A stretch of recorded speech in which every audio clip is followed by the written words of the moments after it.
एक बार एक व्यक्ति रेड लाइट कोठे पर जाता है और वहाँ जाने के बाद जब वह दरवाजा खोलता है तो उसके सामने 20 अलग अलग महिलाएं होती हैं जो कि बहुत ही खूबसूरत होती हैं और उन्हीं महिलाओं में से एक महिलाओं को उसको चुनने की आजादी होती है। और तभी इसकी नजर एक महिला पर जाती है। जब वह महिला इस व्यक्ति को देखती है तो उसकी नजरें झुक जाती है। वह महिला कोई और नहीं उस व्यक्ति की पत्नी होती है, लेकिन उस व्यक्ति को यह नहीं पता होता यहाँ पर हमारी पत्नी भी हो सकती है। और उस व्यक्ति को यही महिला पसंद आती है और उसे चुन करके उसे कमरे के अंदर ले जाता है। और जब उस महिला को अंदर ले जाता है उसका जब चेहरा देखता है तो उसके पैरों तले जमीन खिसक जाती है और उस व्यक्ति से रहा नहीं जाता और उस महिला से पूछ पड़ता है कि आखिर तुम यहाँ कैसे। वह महिला जब अपनी कहानी को बयां करती है तो उसके पति के आंखों से आंसू गिर गए। तो आइए जानते हैं आज की यह सच्ची घटना कर्नाटका प्रदेश की राजधानी बेंगलुरु। दरअसल एक व्यक्ति होता है जिसका नाम साहिल होता है। वह बेंगलुरु जैसे शहर में रहता है। साहिल एक मल्टीनेशनल कंपनी में कार्य करता था और उसे कंपनी के ही असाइनमेंट के कार्य हेतु मुंबई बुलाया जाता है कि आपको यहाँ पर आना है कुछ समय के लिए। अभी तो उसकी 2-3 महीने पहले शादी हुई थी और वह अपने पत्नी को छोड़कर जाना नहीं चाहता था, लेकिन मल्टीनेशनल कंपनी यानी जिस कंपनी में कार्य करता था उस कंपनी का मामला था, इस वजह से उसे जाना पड़ा। और जब वहां पहुंच जाता है तो 2 हफ्ते तक वह लगातार कार्य करता है। कार्य करने के बाद वह अपने पत्नी से बातचीत करता है और वह अपने पत्नी से कहता है क्या तुम मुंबई घूमना चाहती हो। जैसे ही यह बात अपने पत्नी से कहता है उसकी पत्नी खुश हो जाती है और वह कहती है कि मेरा सपना था बचपन से, मैं चाहती थी कि मुंबई जाऊं और वहां जाकर देखूं। आज तक मैंने मुंबई को टेलीविजन या फिर फिल्मों में देखा है और वहीं साक्षात देखने को मिलेगा तो अच्छी बात है। और जब वह अपने पति से यह सब सारी बातें बताती है तो उसका पति कहता है तुम्हें परेशान होने की जरूरत नहीं है और तुम्हारा 7 अक्टूबर को रिजर्वेशन कर दिया है मैंने और तुम मुंबई तक का सफर आसानी से कर सकती हो और मैं तुम्हारा इंतजार करूंगा। और वो दिन आ जाता है जब उसे मुंबई जाना होता है और वह अपना सामान वगैरह लेकर के बेंगलोर रेलवे स्टेशन पर पहुंच जाती है और वह अपनी निर्धारित ट्रेन और निर्धारित सीट पर जाकर बैठ जाती है। और वह सबसे पहला फोन अपने सास ससुर को करती है और वह अपने सास ससुर से कहती है कि मैं ट्रेन में बैठ चुकी हूँ और लगभग यह 1000 किलोमीटर का सफर है जो कि 16-17 घंटे में पूरा हो जाएगा और मैं साहिल के पास पहुँच जाऊंगी। और वहीं दूसरा फोन अपने पति को करती है और अपने पति से कहती है कि मैं ट्रेन में बैठ गई, आपके पास बहुत ही जल्द पहुँच जाऊंगी, आप परेशान मत होना। और साहिल कहता है परेशान मैं नहीं, परेशान तुम मत होना और बिल्कुल भी घबराने की जरूरत नहीं है और तुम किसी से बातचीत मत करना और तुम अपने सफर पर ध्यान देना और किसी से कोई सामान की लेन देन मत करना, यह सब समझाता है साहिल। और अब ट्रेन मुंबई के सफर के लिए चल पड़ती है और जैसे ही ट्रेन मुंबई के सफर के लिए चल पड़ती है और वह जिस सीट पर बैठी हुई है सामने वाली सीट पर 2 व्यक्ति बैठे होते हैं जो बिल्कुल ही अनजान होते हैं और वो दोनों व्यक्ति आपस में बातचीत भी नहीं कर रहे हैं। मगर जब सफर धीरे धीरे आगे की ओर चलता है दोनों व्यक्ति एक दूसरे का परिचय लेते हैं और एक दूसरे से पूछते हैं तुम कौन हो और कहां से आ रहे हो। इस तरह से वो दोनों आपस में बातचीत करने लगते हैं और यह महिला किसी से बातचीत नहीं कर रही। दरअसल इस महिला का नाम होता है तान्या। वह महिला उस ट्रेन में किसी से भी नहीं बात कर रही थी सिवाय अपने सास ससुर और अपने पति के पास टाइम पे फोन करके बातचीत करती रहती और वह अपने पति साहिल से बताती कि मेरा इतना किलोमीटर का सफर हो चुका है। और वह साहिल से कहती कि मैं यहाँ पहुँच गई हूँ और वह खिड़की के बाहर अपने फोन को नचा घुमाकर चारों तरफ से दिखाती थी, एरिया दिखाती थी और इस तरह से इसका सफर कटने लगा। और जैसे जैसे ट्रेन आगे बढ़ रही थी तो उस महिला के जो ठीक सामने 2 व्यक्ति बैठे होते हैं उन्हीं में से एक व्यक्ति कहता है कि बहन जी लगता है आप पहली बार ट्रेन में सफर कर रही हैं, मुंबई का।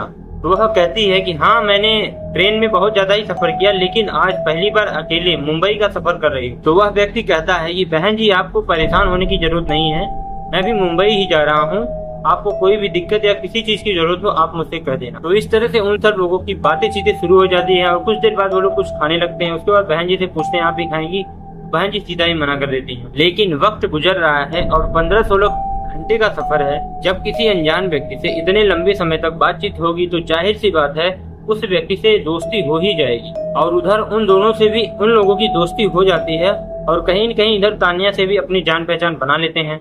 पर जो भी खाने पीने का सामान था वो मजबूर थी उन लोगों से पूछने के लिए कि भाई आप लोग भी खाओगे। वो लोग तुरंत ही उसका सामान लेकर खाने लगते हैं और वहीं कुछ देर बाद वो लोग भी कुछ खाने वाला सामान लेते हैं, वो लोग भी खाने लगते हैं और सीधा ही अपना हाथ बढ़ा देते हैं बहन जी आप भी कुछ खा लीजिए। और इस तरह से यह जो सफर था बहुत ही सुहावना था और चलते चलते 850 किलोमीटर का सफर खत्म हो जाता है और पता ही नहीं चलता कि अब वह मुंबई पहुंचने वाली है।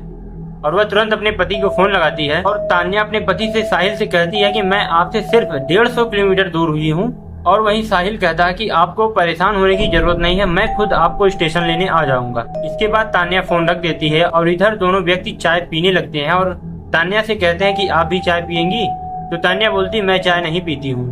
तो उधर दोनों व्यक्ति फिर भी उस महिला के लिए 1 कप चाय ले लेते हैं। उसके बाद उसको जबरदस्ती उसको चाय पिला देते। चाय पीने के बाद तान्या के मतलब कि उसको अचानक से नींद आने लगती है और वह फिर सो जाती है। और वहीं जब तान्या की आंखें खुलती हैं तो वह अपने आप को एक ट्रेन में नहीं या फिर किसी सीट पर नहीं पाई, बल्कि एक कार के अंदर पाती है जो बहुत ही तेजी रफ्तार में आगे बढ़ रही है। और वहीं तान्या को अभी पूरी तरीके से होश नहीं आया था और वह देखती है कि जो 2 व्यक्ति हमारे सीट के सामने बैठे थे वही दोनों व्यक्ति बैठे हैं और एक व्यक्ति जो कार चला रहा है उसे मैं नहीं जानता। और इसके बाद तान्या को साफ अंदाजा लग जाता है कि उसके साथ अनहोनी हो चुकी है। और उसके बाद वह दोनों व्यक्ति से पूछती है कि आप मुझे कहाँ ले जा रहे हो। तभी उसके ऊपर जोर से सवाक पड़ता है और कहा जाता है अगर आवाज निकली तो तुम्हें और मारा जाएगा। और वहीं तान्या को चाय पीने के बाद मतलब चाय में कोई नशीली पदार्थ मिला दिया गया जिसे पीने के बाद उसके अंदर उतनी ऊर्जा या उतनी शक्ति नहीं थी कि वह उन लोगों का विरोध कर सके। और वहीं लगातार गाड़ी को चलते चलते एक जगह ऐसे इलाके पर रोक दिया जाता है जहाँ तान्या को पैदल चलाया जाता है।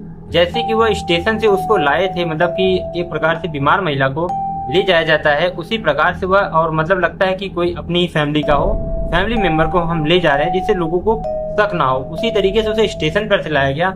वहीं उस इलाके में भी उसी को उस तरीके से ले जा बढ़िया पकड़ के एक बीमार महिला को ले जाया जाता। और ये लोग इसे मुंबई के एक रेड लाइट कोठे पर ले जाते हैं और वहां पर 2 महिलाएं बैठी होती हैं और उनसे बार्गेनिंग चल रही थी, यानी कि उस महिला को बेचने यानी उसकी कीमत लगाने की बात चल रही थी। आखिरकार उन लोगों की डील हो जाती है कि 45,000 रुपए वो दोनों व्यक्ति ले लेकर चुपचाप चले जाते हैं। और उधर तान्या को हल्का हल्का होश आने लगता है और उसके बाद होश आने के बाद वह जो दोनों महिला होती हैं उसके सामने तान्या गिड़गिड़ाने लगती है, रोने लगती है और तान्या उन दोनों महिलाओं से रहम की भीख मांगने लगती है, लेकिन वो महिलाएं उसे ठोकर मारकर चली जाती हैं। अब वो एक कोठे पर पहुंच गई और वहां का नजारा देख करके वहां पर जो उसी की तरह और भी लड़कियां थी जिसे देखने के बाद उसको लग रहा था, मतलब उनके कपड़े ऐसे पहनावे थे कि जो भी पुरुष उनको देखेगा तो उनकी ओर उत्तेजित हो जाएगा। और अब वहीं तान्या को एक कमरे में बंद कर दिया जाता है क्योंकि वह उस चीज का विरोध कर रही थी, इस वजह से उसे कमरे के अंदर बंद कर दिया जाता है और वह चीख रही थी और चिल्ला रही थी।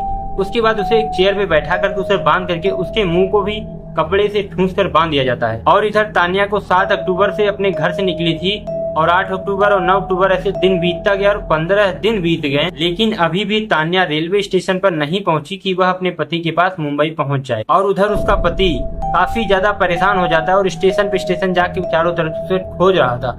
और जब तान्या को फोन लगाता है तो तान्या का जो फोन आता है वो ऑफ आता है। उधर साहिल अपने माता पिता से भी पूछता है और उसके बाद वह रेलवे सीआरपीएफ के पास जाकर के सूचना दे देता है और वह अपने पत्नी की गुमशुदा होने का रिपोर्ट दर्ज करवा देता है। और वह तमाम कोशिश करता है अपने पत्नी को खोजने की ताकि उसकी पत्नी मिल जाए। और वह रेलवे स्टेशन पर भी जाता है और वहाँ पर जो सीसीटीवी कैमरे लगे होते हैं उसको भी चेक करवाता है कि वहाँ पर देखा जाता है कि उसकी पत्नी ट्रेन से तो आई और वह रेलवे स्टेशन पर भी उतरी, लेकिन वह उसके बाद कहाँ चली गई उसका कुछ भी नहीं पता। और वह अपने पत्नी को खोजने की तमाम कोशिश करता है, लेकिन उधर उसकी पत्नी को रोज मारा जाता है और उसे खाना नहीं दिया जाता, उसे प्रताड़ित किया जाता है। तान्या ने जो कभी कल्पना नहीं की थी उसके साथ वो भी किया जाता है। आखिरकार 16वें दिन उस कोठे की मालकिन जो सुनीता पुजारी होती है वह तान्या से कहती है कि अगर आज तुम तैयार होकर ग्राहक के सामने नहीं आई तो तुम्हें मार मार कर ऐसा हश्र किया जाएगा, कोई कल्पना नहीं होगी, वो हश्र तुम्हारे साथ किया जाएगा। और वहाँ पर जो पहले से ही लड़कियां होती हैं और तान्या को समझाती हैं कि तुमको अब यहाँ से कोई बाहर नहीं निकाल सकता, तुम बाहर नहीं जा सकती हो, तुमको जो कहा जाए वही करो, अब तुम इस यहाँ पर आई हो तो यहाँ से तुम बाहर नहीं जाती थी बिना इनके मर्जी के। और ये सब बातें सुन करके तान्या अंदर ही अंदर टूट जाती है और वह भी उन्हीं लड़कियों के जैसे कपड़े पहन लेती है जिससे कि जो पुरुष देखे उनकी तरफ मोहित हो जाए।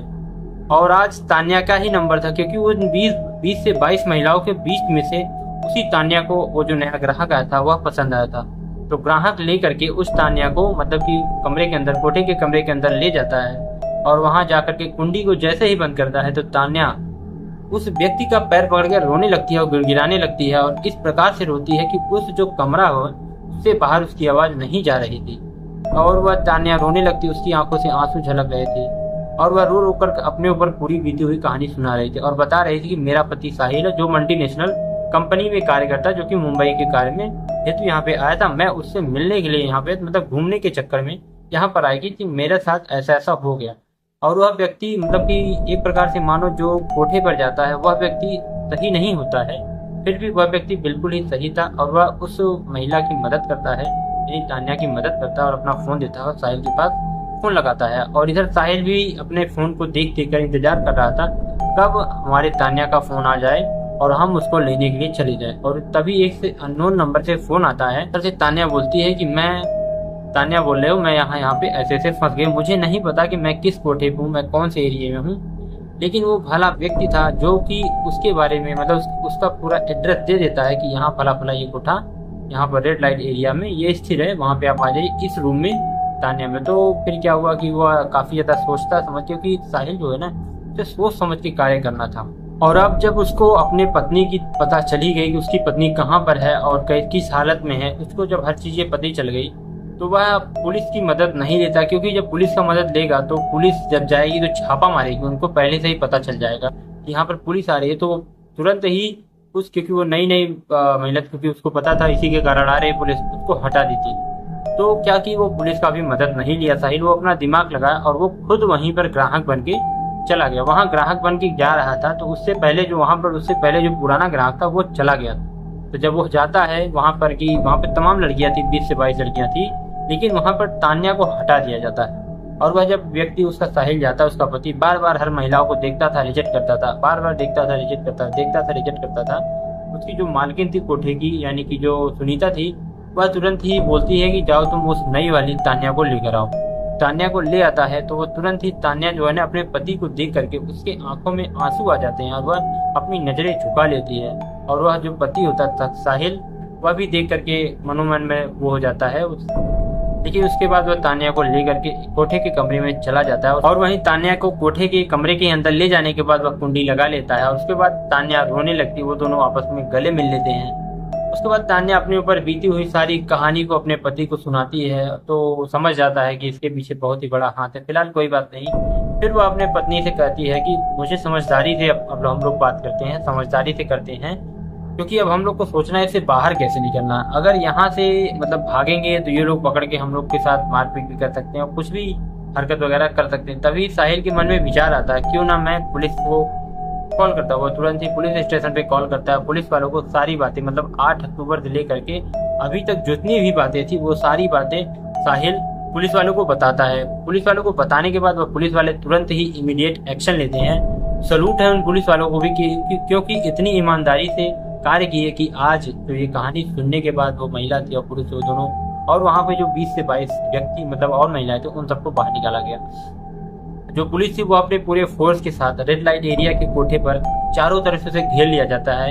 उसके बाद वह एंट्री करते हैं, उन सभी महिलाओं को जो सुनीता उसको अपने गिरफ्त में लेते हैं और उस कमरे में जाते हैं जिस कमरे में साहिल और सुनीता होती है। और उसके बाद पुलिस वाले उस कमरे में जाते हैं जिस कमरे में तान्या और साहिल होते हैं। और वो जिस हालत में थे उसे देख करके पुलिस वाले की भी आंखें में मतलब कि आंसू टाइप थोड़ा भर गया था, क्योंकि वो इतना ज्यादा डरे और गुस्से हुए थे कि क्योंकि उन्हें लग रहा था कहीं पुलिस वाले ना आकर के कहीं कोठे की मालकिन ना आ जाए जिससे वो लोग पकड़े जाए और उनके साथ बदसलूकी किया जाए, जिससे उनके साथ कुछ भी हो सकता था। लेकिन वहाँ पर सैल्यूट है उन ईमानदार पुलिसों वालों को जो कि ये काम बहुत ही आसानी से बहुत ही अच्छे तरीके से निपटाए, उसकी बात को सुने और वो तुरंत ही इमीडिएट अपना एक्शन लिए। फिलहाल वो दोनों तो छूटे ही, उसके साथ साथ 20 जो 22 तो महिला थी वो लोग भी बाहर निकल जाती है, वो लोग भी आज़ाद हो जाती है, क्योंकि इसी तरीके से काफ़ी ज़्यादा दलाल के अंदर आकर के वो महिलाएं भी इस कोठे पर आकर फंस गई थी, जिन्हें अब उन दोनों मतलब कि साहिल और तान्या की वजह से आज आज़ादी मिल चुकी है। और जब वो जो 20 से 22 महिलाएं होती उनको जब आज़ादी मिल जाती है वह उन दोनों पति पत्नी का सम्मान करते हैं और बहुत ही ज्यादा शुक्रिया अदा करते हैं और कहते हैं आपकी वजह से आज मैं इस नर्क से बाहर निकल कर आई हूँ, आप दोनों लोगों का बहुत ही बहुत धन्यवाद। और वहीं लगे हाथ पुलिस वालों का भी धन्यवाद करते हैं, क्योंकि कहीं न कहीं उन लोगों का भी हाथ होता है इनको बाहर करने के लिए। उसके बाद जो दोनों महिलाएं होती सुनीता और एक महिला का नाम मुझे नहीं पता, वो दोनों को पुलिस वाले गिरफ्तार कर लेते हैं और 2 व्यक्ति भी होते हैं जो वहां पर रहते हैं, वो लोग भी इसी का आनंद उठा रहे थे, उन दोनों को भी गिरफ्तार कर लिया जाता है। और उसके बाद उन्हें गिरफ्तार करने के बाद काफी ज्यादा पूछताछ करने के बाद पता चलता है कि जो 2 दलाल होते हैं वो ट्रेन पे या फिर किसी बस स्टैंड पे निगाह लगाए रहते हैं कि कौन महिला अकेले जा रही है और वो कितनी खूबसूरत है, क्योंकि खूबसूरत ही महिला का डिमांड होता है। क्योंकि कोई भी व्यक्ति अगर कोठा पे जाता है तो वो सोचता है कितनी खूबसूरत महिला उसे मिल जाए। और उसके बाद उन दोनों काफी ज्यादा मशक्कत करने के बाद पुलिस वालों को उन दोनों लोगों की तलाश जो थी, मतलब जो व्यक्ति तान्या को पकड़ कर लाए थे चाय पिलाकर बेहोश करके, वह व्यक्ति की मतलब कि उनको पकड़ लिया जाता है और उसके बाद उन लोगों को उन सभी को जेल के अंदर बंद कर दिया जाता है। और फिलहाल ये कहानी इसी से उभर कर आई। अगर वो तान्या नहीं पकड़ी जाती तो ये कहानी चलती रहती, क्योंकि कितनी ज्यादा महिलाएं वो वहाँ पर ले जाकर प्रताड़ित किया जाता है। फिलहाल ये कहानी यहीं पर समाप्त होती है। हमें किसी का भी मतलब कोई भी चीज, कोई भी सामान खाना नहीं चाहिए, क्योंकि कौन व्यक्ति उसके मन में क्या विचार चल रहा है ये आपको नहीं पता। क्योंकि आपके मन में हो सकता है पॉजिटिव विचार चल रहे हैं और इसके मन में निगेटिव विचार चल रहे हैं, आपको किडनैप करना, ऐसा फलाना दुकान। इसलिए अभी रिक्वेस्ट है आप सभी से कि आप कहीं भी जाएं, किसी भी व्यक्ति का कोई भी सामान दे तो बिल्कुल भी ना लेने की कोशिश करें और ना ही आप अपना सामान शेयर करें। लेकिन वो साहिल अपने पत्नी को ये चीजें समझा रहा था, लेकिन उसको अपने सफर को काटने के चक्कर में उससे बात करते करते वो लोग भी काफी ज्यादा से उत्साहित कर रहे थे, जिस वजह से वह उन लोगों उनके जाल में फंस जाती है और उसके साथ ऐसे ऐसे बदसूती हो जाती है। फिलहाल के लिए वह भी अभी तो आजाद है और मैं आपसे यही रिक्वेस्ट करूंगा, अब महिलाएं हैं वो लोग भी अपना सेफ्टी करके अपना सफर किया करें, क्योंकि ऐसे दरिंदे बहुत ही ज्यादा टहल रहे हैं। पता है, क्योंकि हर दरिंदे को पहचाना नहीं जा सकता, नहीं तो आज पुलिस ने गिरफ्तार करके जेल में रखा। आप लोगों को इस घटना से क्या सीख मिला, आप लोग हमें कमेंट बॉक्स में जरूर अपना राय ओपिनियन दीजिएगा। और अपना नाम या यूट्यूब चैनल का नाम बुलाना चाहते हैं तो आप लोग वो भी कमेंट करके बता दीजिएगा। फिलहाल ये चलते हैं। जय हिंद, वंदे मातरम।